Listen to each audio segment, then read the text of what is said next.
guys, and welcome to a new episode of The Football Show. As today we're going to talk about the Ballon d'Or yesterday. Let's talk about the Ballon d'Or. I mean, to be honest with you, I don't want to talk about it because it's a waste of time talking about the Ballon d'Or. It's a popularity contest. It's not usually it's not a fair award. Not usually, for many reasons.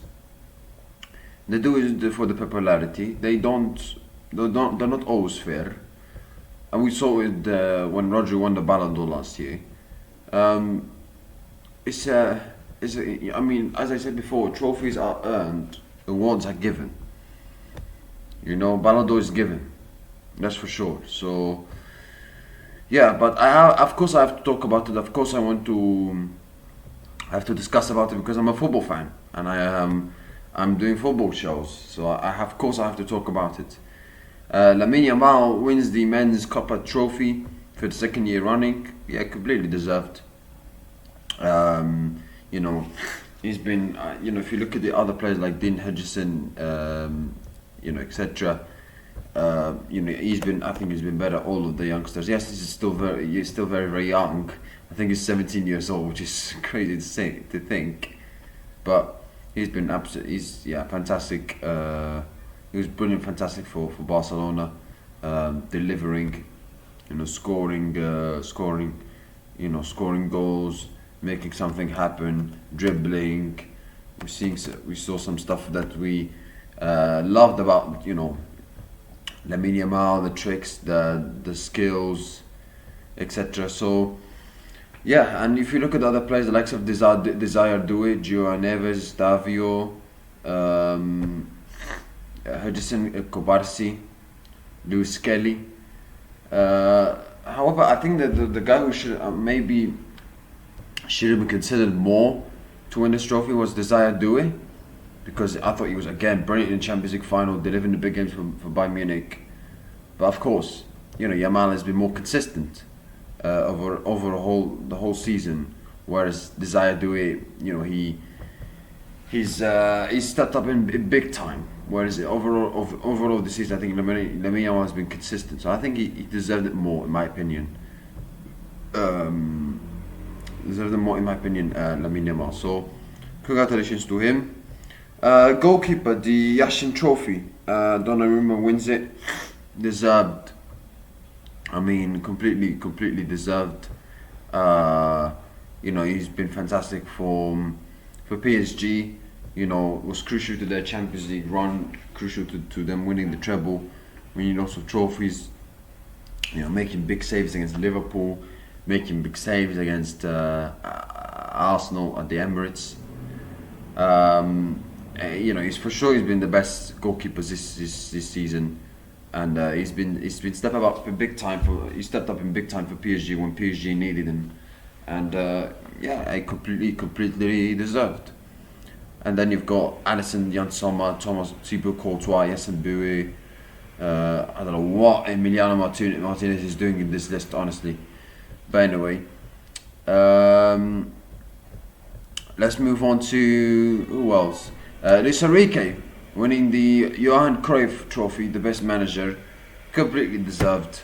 I mean, he's been the best manager, better than any manager, better than Arne Slot, better than Hansi Flick, Luis Enrique, all the other managers. Enzo Maresca. Luis Enrique has been the best manager of all of them this year. Yes, the other managers I mentioned have won trophies, but Luis Enrique has done something.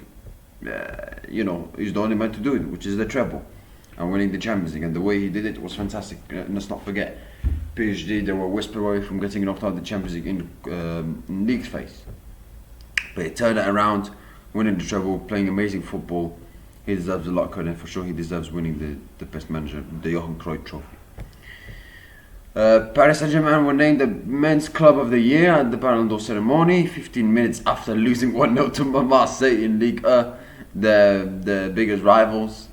Listen, I don't think they much care about that match. Yes, never nice losing to your biggest rivals, but I don't think they care that much because they're still gonna win League comfortably. But yeah, Paris Saint-Germain Men's Club of the Year. Yeah, completely deserved. They've been, winning a treble, winning Champions League, and they've destroyed everybody. Deserved. Absolutely deserved.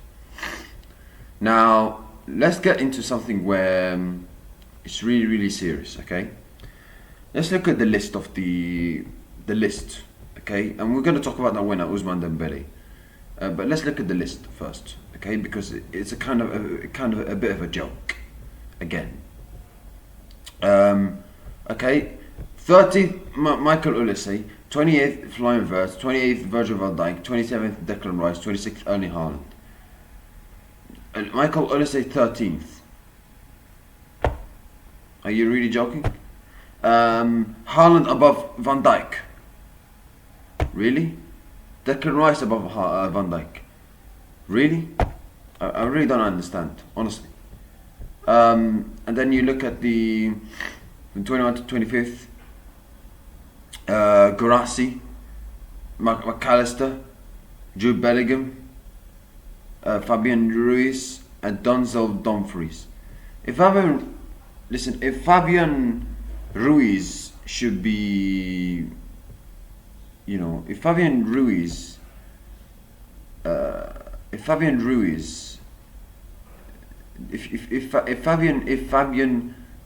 was like, has the season that he's had at the PSG, for him to finish in 24th, it's a disgrace. It should be a bit more than that. It should be like 15th or 10th. Like top 15, top 10, top 15, or at least like near close to the top 10. Like again, he was one of the crucial players for PSG's amazing run in Champions League. Guirassy 21st. I mean, he did very well. He was the number one top scorer in the Champions League last year. So yeah, fantastic. He deserved it to be up there, top scorer of the Champions League last season. And then you got Vinicius 16th, 17th Lewandowski. I mean, Vinicius Junior over Lewandowski, considering the season that Vinicius has had. Ridiculous. Scott McTominay 18th, 19th Joe Neves, 20th Lautaro Martinez. Yeah, again, absolute joke once again. And then the fourth class assessment, Pedri out of the top 10. How? Pedri out of the top 10. The guy should be easily, comfortably in the top 10. Easily. Then you've got Kvaratskhelia Kvaratskhelia. Then you've got Harry Kane. Then you've got Desire Doué. Then you've got Victor Gyökeres, 15th. How is Pedri not in the top 10? How? You're telling me Pedri is not in the top 10? Are you joking? Why? You're telling me Pedri is not in the top 10? How? Again, it's a joke. Like, and then you look at the top 10. Okay? Nuno Mendes 10th. John Gigi Donnarumma 9th. 8th, Cole Palmer. 7th, Kylian Mbappe. 6th, Achraf Hakimi. Rafinha 5th. 4th, Mohamed Salah. 3rd, Vitinha. 2nd, Lamine Yamal. And 1st, Ousmane Dembele, who I'm going to talk about later. Like, how is Pedri not in the top 10? The guy should be easily ahead of Mbappe, who's had a good season but didn't win anything. Should be ahead of Palmer. And yeah, he should be ahead of Mbappe and Palmer. And he's not in the top 10. How? Then you've got Nuno Mendes 10th, you've got Donnarumma 9th, you've got Achraf Hakimi 6th. By the way, I think Achraf Hakimi should, in my opinion, should have been above Mohamed Salah. And should have been above Vitinha, because he scored if I'm not mistaken, I think he scored in Champions League final. If I'm not, did he score in Champions League final? I think he did. Yeah, he scored in Champions League final. And he scored the first goal for PSG, which led to PSG scoring more goals. And he scored in couple of big games for PSG in delivering for them, scoring, assisting, and defending well. I think he should have been ahead of Salah. I think he should have been ahead of Vitinha. I would say also he should have been ahead of Lamine Yamal and Rafinha. But of course, they're not going to do that because they don't respect they only respect the attackers. The Ballon d'Or only respect the attackers. Except last season when they gave a Ballon d'Or to Rodri, they only respect the attackers. The Ballon d'Or mostly respects the attackers only. Nuno Mendes 10th. Are you joking? With the season that he's had, winning the Champions League, winning the Nations League with Portugal. I'm sorry. Like, what? This is a complete joke. Absolute joke. Listen, I'm not saying Ousmane Dembele should have been, didn't deserve to win the Ballon d'Or. He deserved it with everything he's went through. But let's not ignore Hakimi was also crucial to this Champions League winning team to PSG. Let's not ignore Nuno Mendes as well. Let's not ignore Donnarumma. I think Nuno Mendes and Hakimi should have been more considered to win the Ballon d'Or. Should have been more considered. But of course they're not going to do that because they're fullbacks. You know, they did the same thing to Carvajal last season. With the amazing season he's had for Real Madrid, scoring the Champions League final, delivering for Spain, winning the Euros, winning the Champions League as the captain. And where did they finish in the Ballon d'Or last year? 5th, 6th, something like that. Should have been at least, like, if you don't let them win the Ballon d'Or, at least be 2nd, at least. Hakimi's 6th, Nuno Mendes 10th. What is this? What is this? This is a popularity context, my friends. Rafinha 5th. Rafinha 5th. He should be at least at the top. Listen, he should be at least in the top 3. At least in the top 3. With Ousmane Dembele and Hakimi. Mohamed Salah, he's had a great season, but I'm sorry, but that's domestically. Against PSG, he didn't deliver. Why is he in the top 4? Vitinha, he's had a great season for PSG. And he was also one of the part of the success of PSG. But he's not the only guy in the midfield. Fabian Ruiz and also João Neves were crucial to PSG's success. So Fabian Ruiz finishes 24th and Vitinha 3rd. How's that possible? Again, it's a joke. Everything about it is a joke. No Pedri. You know, Hakimi 6th, Nuno Mendes 10th, Rafinha 5th, below Mohamed Salah. Vitinha 3rd, Lamine Yamal 2nd. Listen, Lamine Yamal had a great season, but 2nd? No. 2nd, why? Why 2nd? Why 2nd? I don't understand. Rafinha should have been at least in the top 3 with Ousmane Dembele and Hakimi. And maybe like Nuno Mendes like 4th or 5th. Right?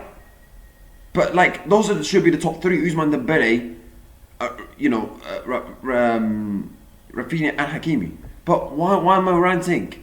Why am I ranting? I'm not surprised. This is a popularity context. They always do it. They don't deserve. They gave awards for nothing. They're like, oh, he did well. They don't watch football. They don't watch it. No Pedri in the top 10. Are you crazy? Like, honestly. But you have to also say congratulations to Ousmane Dembele. He deserved it. I think, like I said, Hakimi should be more concerned about winning the Ballon d'Or, in my opinion. But let's not act like Ousmane Dembele didn't deserve it. He deserved it as well. With everything he's went through, you know, having the career he's had at Barcelona, the difficulties he's had, you know, the injuries, everything went through with him at Barcelona. He, lots of things were against him, the injuries, and he's went from 0 to hero. And the way he's delivered for PSG since he's signing for PSG since I think 2023, he's been the main star for PSG. And I think one of the key things to his success is Luis Enrique's management. Luis Enrique's management and helping players and making players look comfortable, and also urging discipline, which Ousmane Dembele kind of lacked at Barcelona, but he had the discipline in this game. And I remember he had that one against Arsenal when he didn't play in that squad last year, and he was dropped by Luis Enrique. But since he came in, he's been an absolute amazing player for them, and he's been one of the key there to success. He only scored the goal for Liverpool, which PSG beat them Liverpool on penalties. He scored the first goal against Arsenal for PSG. He's delivered lots of big games. I think he got an assist also in the Champions League final, even though he didn't score. So he deserves to win the Ballon d'Or. Congratulations to him. And what a great story, redemption story for him, from 0 to hero. Congratulations, absolutely deserved. So very happy for him. That's it, guys. Thank you. I wish you have a nice day. See you next time, and have a nice day. Bye.